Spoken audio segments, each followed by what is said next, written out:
من الشیطان الرجیم بسم اللہ الرحمن الرحیم طاسین میم تلک آیات الکتاب المبین نتلو علیک من نبع موسیٰ وفرعون بالحق لقوم یؤمنون ان فرعون علا فی الارض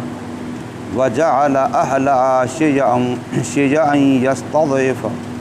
يستضعف طائفة منهم يذبح أبناءهم ويستحيي نساءهم إنه كان من المفسدين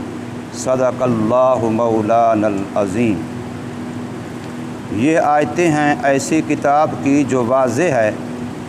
تلاوت کرتے ہیں ہم آپ پر اے محمد کریم صلی اللہ علیہ وسلم۔ موسیٰ علیہ السلام اور فرعون کا واقعہ ٹھیک ٹھیک ایسی قوم کے نفع کے لیے جو ایمان رکھتی ہے۔ بے شک فرعون نے سرکشی کی زمین میں اور کر دیا زمین والوں کو گروہ گروہ، کمزور کر دیا ایک گروہ کو، ان میں سے ذبح کرتا تھا ان کے لڑکوں کو اور زندہ چھوڑ دیتا ان کی لڑکیوں کو۔ بے شک وہ فرعون تھا فساد مچانے والوں میں سے۔ سورہ قصص کی پہلی 4 آیتیں آپ حضرات کے سامنے پڑھی ہیں۔ سورہ قصص، اس کا نام قصص اس لیے رکھا ہے کہ اسی صورت میں لفظ قصص آگے آ رہا ہے، اس لفظ کی مناسبت سے اس کا نام قصص رکھا ہے۔ قصص جمع ہے قصہ کی، قصہ واقعے کو کہتے ہیں۔ اس صورت کے اندر اللہ تبارک و تعالی نے حضرت موسیٰ علی نبینا علیہ الصلاۃ والسلام کا واقعہ قدر تفصیل سے بیان فرمایا ہے۔ آدھی صورت تک حضرت موسیٰ علیہ السلام کا جو فرعون کے ساتھ معاملہ رہا اس کو بیان فرمایا، اور دوسرے آدھے میں حضرت موسیٰ علیہ السلام کا قارون کے ساتھ جو معاملہ رہا اس کو بیان فرمایا۔ اس صورت کی 88 آیتیں ہیں اور 9 رکوع ہیں، اور اس صورت کے 1454 کلمات نقل کیے گئے ہیں، اور 6011 حروف ہیں اس صورت کے اندر۔ یہ صورت مکی صورتوں میں آخر میں نازل ہونے والی صورتوں میں سے ہے۔ حضرت مفتی محمد شفیع صاحب معارف القرآن میں تو یوں لکھا ہے کہ یہ مکی صورتوں میں سب سے آخری ہے، کہ دوران سفر ہجرت نازل ہوئی ہے۔ مقام رابغ ایک جگہ ہے جس کو جحفہ بھی کہتے ہیں عربی میں، اس مقام پر سرکار مدینہ صلی اللہ علیہ وسلم تھے کہ وہاں حضرت جبریل علیہ السلام تشریف لائے اور آپ صلی اللہ علیہ وسلم سے کچھ باتیں کی کہ آپ مکے کو چھوڑ کے جا رہے ہیں تو آپ کو اپنا وطن مکہ یاد تو آتا ہوگا؟ تو حضور نے ارشاد فرمایا ہاں یاد آتا ہے، دل نہیں چاہتا اس کو چھوڑنے کو۔ تو پھر یہی صورت جبریل علیہ السلام نے سنائی۔ اس کے آخر میں یہ لفظ آتا ہے ان الذی فرض علیک القرآن لرادک الی معاد۔ گویا اللہ نے واپسی کا وعدہ فرمایا کہ آپ کو اللہ پاک دوبارہ واپس مکہ لائیں گے اور مکہ آپ کے ہاتھ پر اللہ پاک فتح فرمائیں گے۔ تو اس سے حضور صلی اللہ علیہ وسلم کو تسلی ہوئی کہ مکے کا جو فراق ہے یہ عارضی ہے۔ یہ صورت اس ترتیب کے لحاظ سے جیسے قرآن مجید میں پہلی صورت فاتحہ پھر صورت بقرہ، یوں ترتیب کے لحاظ سے یہ 28ویں صورت ہے،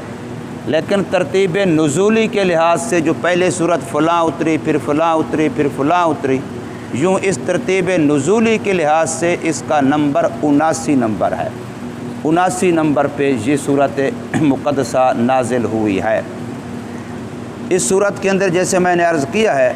سارا حضرت موسیٰ علیہ السلام ہی کا تذکرہ ہے، اور اسی کے ضمن میں توحید کا تذکرہ ہے، اسی کے ضمن میں رسالت کا تذکرہ ہے، اور حقیقت میں یہ موسیٰ علیہ السلام کا واقعہ یہ حق اور باطل کی ٹکراؤ کی کیفیت ہے جو ہمیں بتلائی گئی ہے کہ باطل بہت بڑی حکومت والا ہے فرعون کی شکل میں،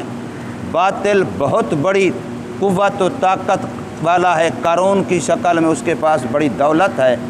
ادھر حکومت بھی باطل کے پاس ہے فرعون کی شکل میں، دولت بھی باطل کے پاس ہے قارون کی شکل میں، لیکن ادھر موسیٰ علیہ الصلاۃ والسلام ہیں جو بظاہر مالی لحاظ سے، قوت و اقدار کے لحاظ سے اتنے بیچارے کمزور ہیں کہ سنا کہ میرے خلاف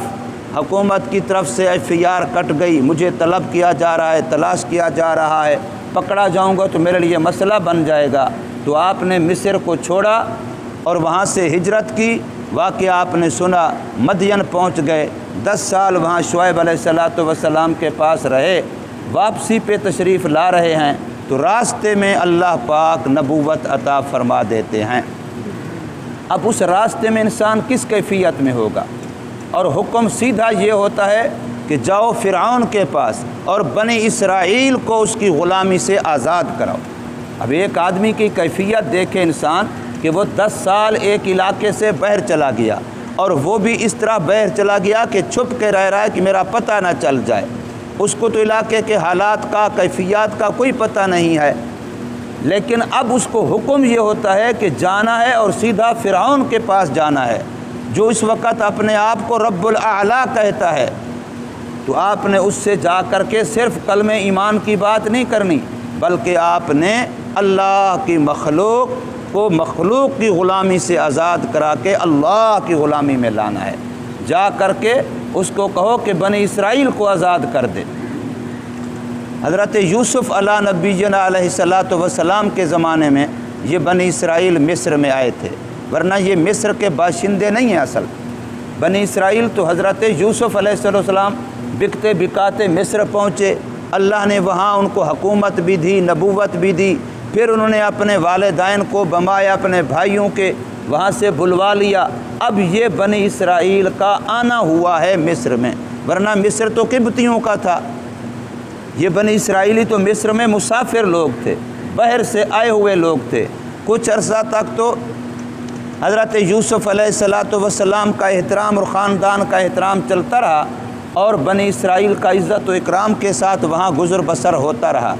لیکن بعد میں جیسے عموماً انسانیت کے اندر ہے تو لوگوں نے حسد کی بنا پر، وہ جی یہ تو باہر سے آئے ہوئے لوگ ہیں، آ کر کے یہاں ہماری حکومت پر قابض ہو گئے ہیں، ہمارے مفادات پر قابض ہو گئے ہیں، ہم مقامی لوگ ہیں، انہوں نے آ کر کے ہمارے وسائل پر قبضہ کیا ہوا ہے۔ اس طریقے سے کر کے قبطیوں نے بغاوت کی بنی اسرائیل کے خلاف، اور بغاوت یہاں تک بڑھی کہ پھر بنی اسرائیل کو وہاں سے نکالنے کی اور ہر قسم کی اذیتیں اور تکلیف دینے کی باتیں ہونے لگیں، اور فرعون پھر ان کا بادشاہ ہے، اور جو اپنے آپ کو رب الاعلیٰ کہتا ہے، اور انتہائی ظالم بادشاہ ہے کہ جس کو بھی اپنے خلاف دیکھتا ہے کہ اس کی زبان میرے خلاف بول رہی ہے تو وہ ایسی گویا کہ بادشاہت والا ذہن رکھتا ہے کہ میرے خلاف کسی کو لب کشائی کی اجازت نہیں ہے۔ تو پھر قرآن کہتا ہے کہ وہ میخوں والا ہے، یعنی اپنے مخالفین کے جسموں میں میخیں ٹھونک کر کے ان کو سزائیں دیتا ہے۔ تو موسیٰ علیہ الصلاۃ والسلام کو ایسے ظالم جابر بادشاہ کے مقابلے میں اللہ تبارک و تعالیٰ نے بھیجا، اور بے سر و سامانی کا عالم ہے، نہ حتیٰ ہے، کوئی اس کے پاس نہ زیادہ ورکر ہیں، نہ کوئی زیادہ پارٹی ہے، نہ کوئی زیادہ مالی قوت ہے، نہ کوئی زیادہ عہدے منصب کی قوت ہے، کچھ بھی نہیں، صرف یہ کہ حق کا علم بردار ہے، حق ان کے پاس ہے، ایمان ان کے پاس ہے۔ اس لیے میں نے ایک موقع پر عرض کیا تھا کہ ایمان کی قوت تمام قوتوں سے طاقتور ہے، اس کا مقابلہ کوئی نہیں کر سکتا۔ یہ جو پاکستان بننے کے وقت مسلمانوں نے ہمت کی ہے تو ان کے پاس کیا تھا؟ انگریز ان کا مخالف، ہندو ان کا مخالف، سکھ ان کا مخالف، لیکن پھر بھی وہ ایمانی جذبہ تھا، ایمانی قوت تھی، اور اسی ایمانی جذبے کو سپریٹ دینے کے لیے، اسی کو اجاگر کرنے کے لیے، ابھارنے کے لیے اس وقت کلمہ طیبہ کا نعرہ لگایا گیا۔ یہ الگ بات ہے کہ 70 سال گزر گئے، اب ہمارے کسی حکمران نے کلمے کی بات نہیں کی۔ اب کوئی حکمران یہ نہیں کہے گا کہ میں کلمے کی بیس پہ آ رہا ہوں، کوئی کرپشن کا عنوان لے کے آ رہا ہے، کوئی گلی سڑکوں کا عنوان لے کے آ رہا ہے، کوئی بجلی گیس کا عنوان لے کے آ رہا ہے۔ ہم بھی یہ نہیں سمجھتے کہ ہمارے آباء و اجداد میں سے لاکھوں کی تعداد میں مسلمان ذبح ہوئے۔ مجھے یاد ہے ایک مرتبہ یہ گڑھ مہاراجہ جو شہر ہے وہاں میں گیا تھا، کافی عرصہ پہلے کی بات ہے، جمعہ پڑھا تو جمعہ کے بیان کے بعد پڑھنے کے بعد بیٹھے تھے،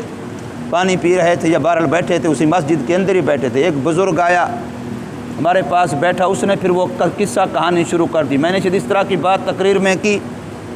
وہ آ کر بیچارہ کہنے لگا کہ جب ہم نے ہجرت کی تو ہم پہ کیا بیتی۔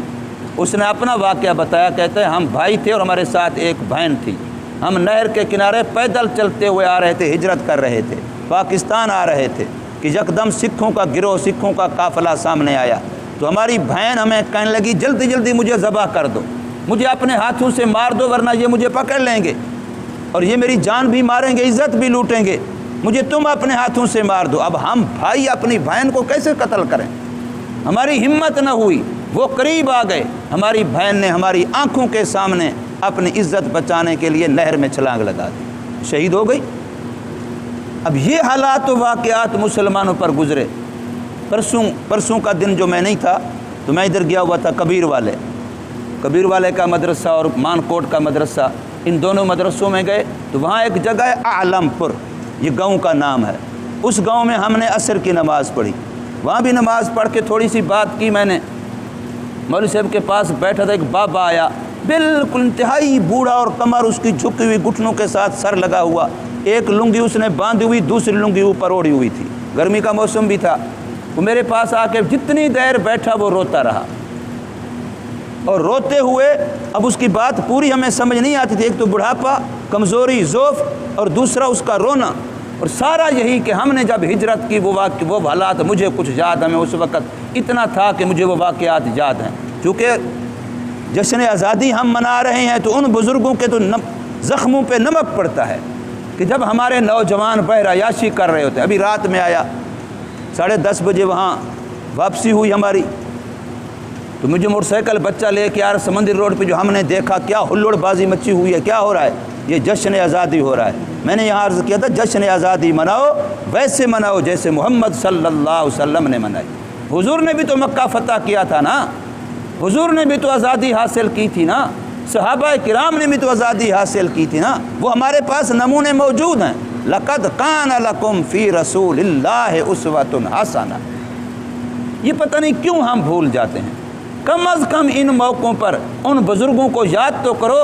ان مسلمانوں کو یاد تو کرو، ان عورتوں کو یاد تو کرو جن بیچاریوں نے اپنے جان کی قربانی دی، اولاد کی قربانی دی، مال کی قربانی دی، عزتیں قربان کیں، خون قربان کیا، اپنی آنکھوں کے سامنے اپنے پیاروں کو ذبح ہوتا ہوا، لو لہان ہوتا ہوا دیکھا، یہ سب کچھ برداشت کیا۔ آج ہم 5 منٹ کے لیے ان کے حق میں دعا کرنے کے لیے بھی ہمارے پاس وقت نہیں ہے، باقی ہلڑ بازی کے لیے وقت ہے، جھنڈیاں لگانے سے تو ان کے روح کو ثواب نہیں ملے گا میرے بھائی، ان کے روح کو ثواب کے لیے تو کم از کم ان کے اصالے ثواب کے لیے کوئی محفلیں منعقد کی جائیں، قرآن مجید پڑھا جائے، نماز پڑھی جائے، اس موقع پہ نفلی روزہ رکھ کے ان کو یاد کیا جائے کہ تمہارا احسان ہے، خون تم نے دیا اور آج سکون سے ہم بیٹھے ہیں۔ خون تو ان لوگوں نے دیا، قربانیاں تو انہوں نے دی، اور وہ ہمارے آباء و اجداد میں سے تھے، وہ ہمارے بڑے تھے، تو ان لوگوں نے جو کیا ہے ان کے پاس بھی ایمانی قوت، ان کے پاس بھی کلمہ طیبہ والی حرارت تھی، یہ ایمانی گرمی تھی، اس کا سپرٹ تھا جو وہ کام کر رہا تھا۔ تو اس لیے یہاں پر یہ پوری صورت میں جو واقعہ بیان ہوا ہے حضرت موسیٰ علیہ السلام کا، چاہے وہ فرعون کے مقابلے میں ہے، چاہے وہ قارون کے مقابلے میں ہے، اصل تو فرعون تو چلا گیا لیکن فرعونیت آج بھی موجود ہے۔ یزید وہ ایک تھا، وہ ختم ہوا، لیکن یزیدیت آج بھی موجود ہے، اور ہر طاقتور اپنے سے چھوٹے کے لیے محتاط کے لیے یزید بنا ہوا ہے، ہر بڑا آج بھی فرعون بنا ہوا ہے۔ فرعونیت ختم نہیں ہوئی، یزیدیت ختم نہیں ہوئی، فرعون ختم ہو گیا، یزید ختم ہو گیا، یزیدیت مختلف شکلوں میں آج بھی موجود ہے اور فرعونیت مختلف شکلوں میں آج بھی موجود ہے، اور ان دونوں کا مقابلہ ایمان کی قوت سے ہو سکتا ہے۔ یزیدیت کا مقابلہ بھی ایمانی قوت سے ہے، اور فرعونیت کا مقابلہ بھی ایمانی قوت سے ہے۔ ہم حق والے ہمیں یہ سوچنا ہے کہ ہم اپنے ایمان کو کیسے قوی سے قوی تر بنا سکتے ہیں، مضبوط سے مضبوط تر بنا سکتے ہیں۔ آج ہمیں سبق یہ تو دیا جاتا ہے کہ جی مولویوں نے ہمیں سائنس نہیں پڑھنے دی، علی گڑھ کی مخالفت کی یونیورسٹی کی، اس وجہ سے ہم ترقی نہیں کر سکے۔ کبھی یہ بھی سوچا کہ ایمانی لیول پہ جو ہم برباد ہو گئے یہ کیا ہوا ہے؟ ابھی بھی جو کچھ بچا کھچا ہوا ہے یہ انہی مسجدوں کی برکت ہے، یہ ان بوریا نشینوں کی برکت ہے، یہ ان علماء کی برکت ہے کہ آپ دنیا کے اندر باقی دیکھیں، علامہ اقبال رحمۃ اللہ تعالی کے اقوال کو پڑھیں کہ وہ ملک جہاں مسلمانوں کی طوطی بولتی تھی آج وہاں سوائے اثرات و کھنڈرات کے اور یادگاروں کے کچھ نہیں بچا ہوا۔ بخاری پڑھانے والا بھی منہ میں سگریٹ ہوتی ہے اور پینٹ شرٹ پہن کے بخاری شریف پڑھانے آ رہا ہوتا ہے۔ یہاں اللہ کا فضل سمجھیں کہ آپ لوگ بیٹھے ہیں، اسلامی وضاقتہ محفوظ ہے، اسلامی شکل و صورت محفوظ ہے، اسلامی علوم کے لیے ہند و پاک میں دنیا جہان سے لوگ علم پڑھنے آتے ہیں اور تم دنیا جہان میں سائنس سیکھنے جاتے ہو۔ تمہارا ڈاکٹر اس وقت تک کوئی کام کا ڈاکٹر نہیں ہے جب تک باہر کی ڈگری لے کے نہ آئے، کوئی انجینئر نہیں ہے جب تک باہر کی ڈگری نہ لے آئے، اور دنیا جہان میں عالم ہے وہی جو ہند و پاک اور پاکستان سے ڈگری لے کے آئے۔ لوگ دین سیکھنے کے لیے یہاں آتے ہیں اور تم دنیا سیکھنے کے لیے دنیا میں جاتے ہو۔ یہ علماء کی محنت ہے کہ انہوں نے الحمدللہ جس شعبے کو سنبھالا آج وہ شعبہ دنیا جہان میں، پاکستان میں، ہندوستان میں اول نمبر پر ہے علماء کی محنت سے۔ تو اس لیے حق والے کامیاب ہیں، ہمیشہ کامیاب ہیں، لیکن بھائی ہمارے پاس قوت، اصل جو قوت ہے، اس ظاہری اسباب کی قوت کا بھی قرآن کو وَأَعِدُّوا لَهُم مَّا اسْتَطَعْتُم، یہ بھی قرآن کا حکم ہے، میں اس سے روک نہیں رہا ہوں۔ ظاہری اسباب سائنس بھی پڑھیں، دنیاوی تعلیمات بھی حاصل کریں، اسلحہ اور اپنے اسباب دفاع کے اندر بھی قوت حاصل کریں، لیکن اصل جو ہماری قوت ہے وہ ایمان ہے، وہ ایمان ہے، وہ ایمان ہے۔ ہماری فوج کے لیے قوت بھی ایمان ہے، ہمارے ہر ادارے میں بیٹھے ہوئے ہر افسر کے لیے اور ہر ورکر کے لیے اصل قوت ایمان ہے۔ اگر یہ نہ ہوا تو پھر ہمارے پاس کچھ بھی نہیں ہے۔ اس لیے اللہ تبارک و تعالی نے یہ واقعات بیان کیے ہیں کہ موسیٰ علیہ الصلوۃ والسلام کو جو اتنی بڑی قوتوں کے مقابلے میں کامیابی مل رہی ہے تو اس کی وجہ کیا ہے؟ ایمان، قوت ایمانی، اللہ کے ساتھ تعلق۔ فرمایا بسم اللہ الرحمن الرحیم، اللہ ہی کے نام کے ساتھ جو بڑا مہربان نہایت رحم کرنے والا ہے۔ شروع کرتے ہیں ہم طاسین میم، یہ حروف مقطعات ہیں، کئی مرتبہ ان کے بارے میں عرض کیا کہ یہ اللہ کے رازوں میں سے راز ہیں، ہم ان پر ایمان رکھتے ہیں، جو بھی اللہ کی مراد ہے۔ باقی اس کی مراد جاننے سے، اس کی کھود و کرید کرنے سے ہمیں منع کیا گیا ہے۔ فرمایا جو کجی والے ہیں وہ ان کی تتبع تلاش میں ڈھو میں لگتے ہیں، ورنہ جو مومن ہیں بس وہ یہی کہتے ہیں ہم ایمان لائے، جو ہمارے اللہ کا مقصد و غرض ان سے ہے ہم اس کو مانتے ہیں۔ باقی کیا ہے خدا جانے، خدا کا رسول جانے۔ تلک آیات الکتاب المبین، یہ آیتیں ہیں ایسی کتاب کی جو خود بھی واضح ہے اور حق کو اور احکام شرعیہ کو وضاحت سے بیان کرنے والی بھی ہے۔ نتلو علیکا، تلاوت کرتے ہیں ہم، پڑھتے ہیں ہم آپ کے سامنے اے محمد کریم صلی اللہ علیہ وسلم واقعہ موسیٰ علیہ السلام کا اور فرعون کا۔ دیکھیں حضور صلی اللہ علیہ وسلم سے کم از کم 2000 سال پہلے یہ واقعہ ہوا۔ اب 2000 سال بعد ایک آدمی اس واقعے کو منوان سنا رہا ہے اور اس نے کسی ایک استاد سے الف با لکھنا پڑھنا بھی نہیں سیکھا، امی ہے، کسی ایک استاد سے نہیں سیکھا۔ تو اس کا ذریعہ کوئی بندہ اس وقت کا نہیں بتا سکتا اہل مکہ میں سے کہ آخر اس بندے کو اس واقعے کا پتہ کیسے چلا، سوائے اس کے کہ ان کو ماننا پڑے گا کہ اللہ نے بتلایا جو علیم بذات الصدور ہے، تو اس سے محمد کریم صلی اللہ علیہ وسلم کا رسول برحق ہونا ثابت ہوتا ہے۔ اس لیے اس کو ہم رسالت کا بیان کہتے ہیں۔ فرمایا ہم وہ واقعہ آپ کو سناتے ہیں، آپ کے سامنے پڑھتے ہیں بالحق کے، ٹھیک ٹھیک، اور اس واقعے سے نفع کن کو ہوگا؟ لقوم یؤمنون، ایسے لوگوں کے نفع کے لیے جو ایمان رکھتے ہیں۔ ایمان والوں کو ان واقعات سے نفع حاصل ہوتا ہے، ان کو قوت ایمانی ملتی ہے، اسباب سے یقین ہٹتا ہے اور اللہ پر یقین آتا ہے۔ نہ دولت پہ یقین، نہ حکومت پہ یقین، نہ اسباب پہ یقین، یقین کس پر؟ اللہ کی ذات پر۔ ان فرعون،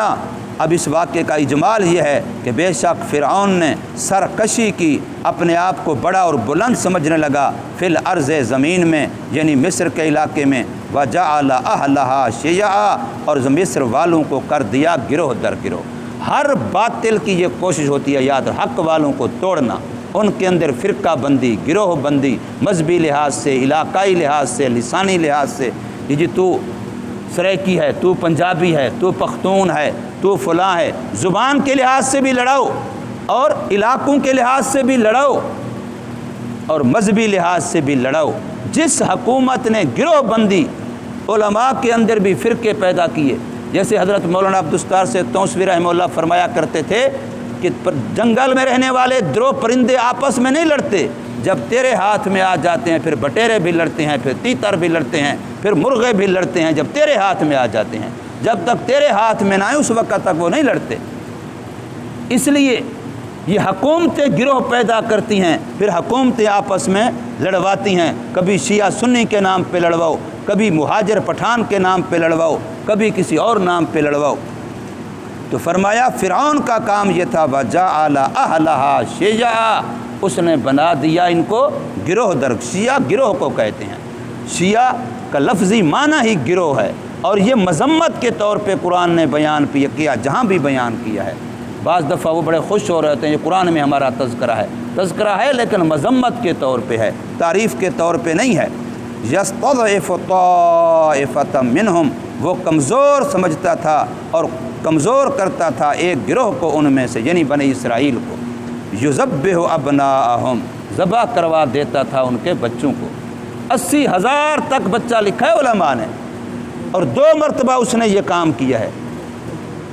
مسلمان اس وقت کے جو بنی اسرائیل تھے، ان کے بچوں کو جو ہی پتہ چلے فلاں گھر بچہ پیدا ہوا ذبح کرا دو۔ یہ پورا واقعہ آپ نے سنا، حضرت موسیٰ علیہ السلام کے گھر اپنا امی کے ہاں جب موسیٰ علیہ السلام کی پیدائش ہوئی تو وہ بیچاری کتنی پریشان تھی، ورنہ کون ماں ہے جو اپنے معصوم بچے کو دریا میں ڈال دے یار، وہاں کوئی بچنے کا امکان تھا؟ یہ تو میرے اللہ کے قبضے میں دل ہیں، اللہ نے اس عورت کے دل میں یہ بات ڈال دی اور اللہ نے دل کو مضبوط بھی کر دیا۔ تو فرمایا ان کی اولادوں کو، نرینہ اولادوں کو، بچوں کو، بیٹوں کو ذبح کروا دیتا تھا۔ وَيَسْتَحْيِي نِسَاءَهُمْ، اور ان کی لڑکیوں کو، بچیوں کو زندہ چھوڑتا کہ یہ ہمارے کام کاج آئیں گی، ہماری نوکرانی ہوں گی۔ یہ بھی ایک ذہن ہے، جیسے ہمارے ڈیرہ غازی خان یا راجن پور کے علاقے میں سرداری ذہن ہے، لغاری، مزاری، کیسرانی بڑے بڑے چیف ہیں جنہوں نے انگریزوں سے مراعات لی ہوئی ہیں، وہ نہیں چاہتے کہ ہمارے محتاط والے لوگ، رعایا والے کو پڑھ لکھ جائیں، کوئی تہذیب والے ہو جائیں، تھوڑا سا ان کی آنکھیں کھلیں، بس یہ ہمارے غلام ہی رہیں، جن کو ہم ہاری کہتے ہیں، بس یہ ہماری زمینوں پر کام ہی کرتے رہیں۔ اور ان کے علاوہ اسی وجہ سے ان لوگوں کے ہاں یہ مولوی دین پڑھے ہوئے ذرا زیادہ ہیں۔